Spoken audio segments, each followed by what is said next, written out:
Préparateur physique, donc il y a plusieurs termes, préparateur physique. Dans le foot, on parle un peu plus de préparateur athlétique. C'est un coach adjoint chargé du coup du travail athlétique de la joueuse. Donc c'est venir travailler sur tout ce qui est aspect physique pour rendre la joueuse performante dans l'activité football. Donc le plus gros du travail pour un préparateur physique finalement c'est la pré-saison. C'est là où on travaille le plus entre guillemets avec le groupe, où on a le plus de temps avec le groupe. C'est là où on va venir vraiment poser les bases. En pré-saison, on fait un bilan kiné. On va évaluer la force des quadriceps, la force des ischios, la force des muscles du tronc. Voilà. En gros, nous on fait que ça parce qu'on n'a pas les machines pour, on n'a pas le temps pour. Mais on fait un test très générique sur toutes les filles en batterie et on identifie des faiblesses. Ensuite, elles ont un programme un peu adapté et ou des zones de fragilité sur lesquelles il va falloir être un peu plus soucieux, à la fois pour Thibaut et à la fois pour moi dans leurs plaintes. Et en parallèle, elles ont un examen médical avec le médecin du club qui va leur faire tout ce qui va être examen cardiaque, électrocardiogramme, antécédents médicamenteux, antécédents chirurgicaux, voilà, pour tout l'aspect médical.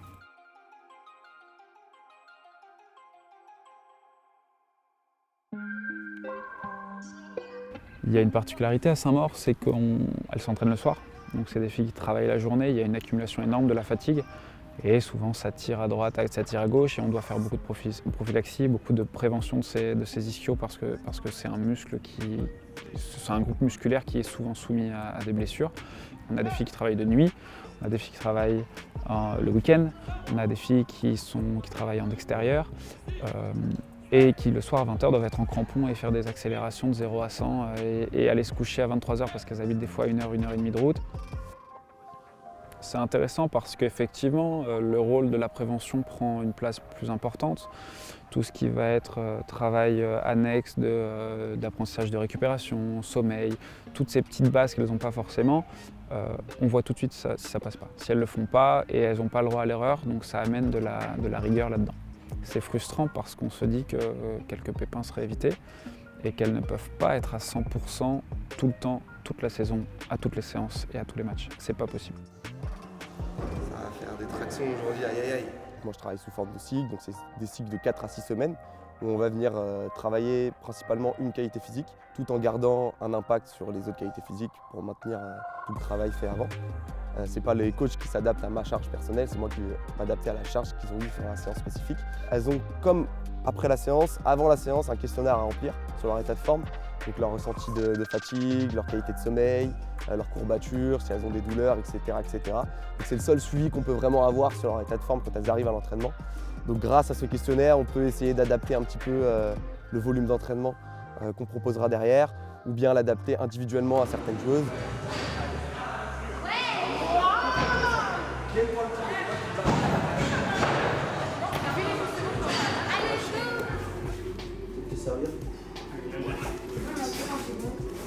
C'est bon, dans 30 secondes.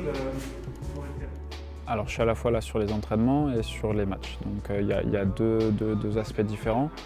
Il y a à la fois une kiné de première intention où il y a un petit peu de diagnostic, même si c'est un mot compliqué en kiné, mais il y a une évaluation de la blessure, une caractérisation de la blessure et derrière une recherche de parcours de soins le plus efficace et le plus efficient possible.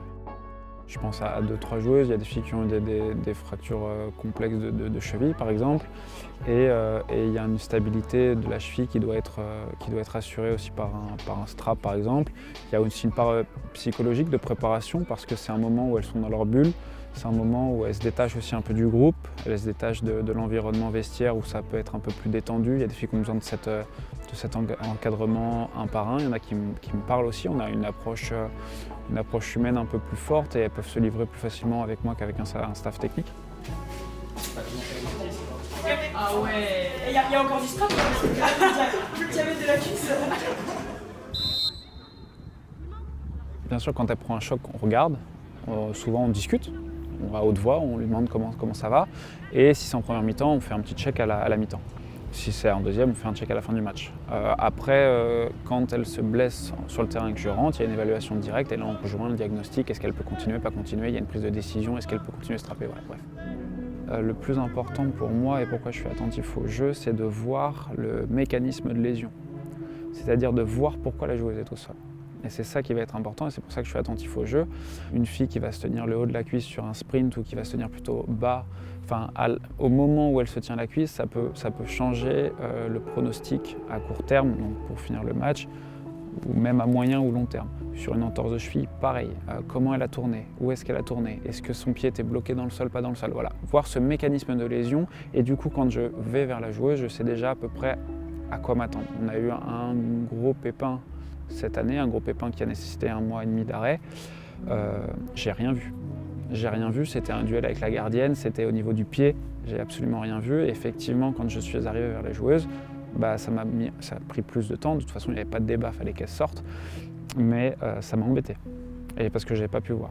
Quand ça se passe sous mes yeux, je sais en général si je suis plutôt confiant ou si dès le début je fais un petit signe à l'entraîneur, envoie quelqu'un chauffer. Donc c'est vraiment ce que je vais regarder. C'est le mécanisme de la lésion. Quand il y a des pépins la semaine et qu'on essaye de jongler, effectivement, il y a une concertation et c'est moi qui viens vers eux en leur disant cette joueuse, dans votre planif de saison, pas sur le prochain match, mais voyez sur 3 semaines, la faire jouer là, c'est prendre un risque derrière. La joueuse est au courant que c'est un risque et de toute façon, elle veut le jouer tous les matchs. Donc après, ça va être une adaptation de soyez conscient qu'elle ne sera pas à 100%. Après, c'est pas moi qui leur dis elle joue 20 minutes, elle joue une demi-heure. Je donne, ils me demandent mon avis. Je leur dis que cette joueuse-là, non, elle ne sera pas capable de faire 60 minutes. Et ça, elle ne sera pas capable de faire 90 minutes. Mais en aucun cas, je leur dis, à la mi-temps, il faut absolument qu'elle sorte. C'est leur choix. Il y a une fille, voilà, petite gêne aux ischios. Elle sort d'une grosse semaine de travail, une semaine intense, gêne aux ischios. Jeudi soir, elle ne peut pas faire la séance. Elle fait des soins en salle parce que sur le terrain, ça ne passe pas. Jeudi soir, j'appelle Guinel. Et la réflexion, c'est OK, ce week-end, on joue Le Havre. La semaine prochaine, on joue Vandenay. Tu peux la prendre pour Le Havre. Ça peut passer parce qu'il y avait quand même des signes cliniques qui montraient que c'était pas une lésion de gros grade. C'était pas non plus insurmontable. Mais il y avait un potentiel risque d'aggraver la blessure et de devoir la laisser au repos 2-3 jours au repos, en salle, parce qu'il y a le repos, pas de repos, 2-3 jours de plus en salle la semaine prochaine, donc hors du groupe, sur une semaine de préparation de Vandenheim qui est un concurrent direct. Qu'est-ce qu'on fait? Je dis, voilà, c'est pas moi qui dis à Guinel, tu ne la prends pas. Si elle est dans le groupe, si moi je te dis que tu as le droit de la convoquer, c'est que oui, elle peut commencer. Après, dans ta gestion il vaut mieux remplacer une joueuse à la 40e ou faire rentrer, ça c'est lui qui gère. Est-ce qu'elle peut tenir tout le match? Je ne suis pas certain. Est-ce qu'elle sera aussi véloce sur son côté? Je ne suis pas certain. Est-ce qu'il est possible qu'au bout de 3 accélérations, elle te regarde, elle te dise oui, c'est possible. Et est-ce que si on la fait jouer ce week-end, il y a plus de risques qu'elle manque un peu la semaine d'entraînement suivante? Oui, c'est possible.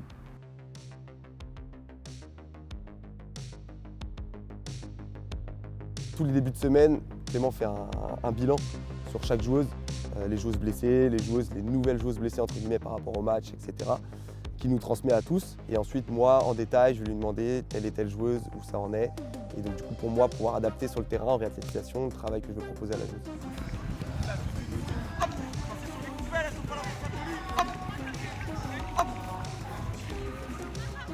On va prendre l'exemple d'une entorse de cheville. Elle se fait une entorse de cheville, elle se blesse. Les examens sont posés, elle a fait les examens complémentaires. Ensuite, elle vient soit au cabinet avec moi la journée si elle a le temps, soit avant les entraînements ici. Et elle fait sa rééducation. Thibaut est informé de cette rééducation et on gère beaucoup cette phase de ce qu'on appelle réathlétisation. C'est entre la préparation physique, entre la rééducation. Il y a une zone tampon qui est assez vide d'ailleurs en France, c'est-à-dire qu'il n'y a pas de métier de réathlétiseur. Donc c'est à la fois les kinés, à la fois les prépas, et c'est là qu'on doit beaucoup communiquer quand elle est à mi-chemin entre le retour au groupe et la salle de kiné. Dans l'idéal, si toutes les joueuses pouvaient être équipées de GPS, on pourrait adapter en live le contenu de l'entraînement. Sur un contenu spécifique par exemple, voir si la demande, l'objectif qu'on veut avoir sur l'impact physique est respecté en fonction des consignes. Après, avec ce qu'on a déjà ici, on peut déjà très bien travailler. Je ne suis pas sûr qu'en 1 fois 2 heures par jour, ils puissent faire le même travail que certains clubs en 2 fois 2 ou 2 fois 3 heures par jour. Ça, c'est clair et net. Maintenant, est-ce que c'est pour ça que sportivement, c'est compliqué de jouer les troubles faits. Je pense pas. Je pense qu'il y a d'autres aspects. On essaye quand même d'intégrer le plus possible le contenu physique au contenu football. Ça reste des joueuses de foot, il faut vraiment qu'elles fassent beaucoup de football. Et on a vraiment vu une évolution sur ce travail-là au fil de la saison.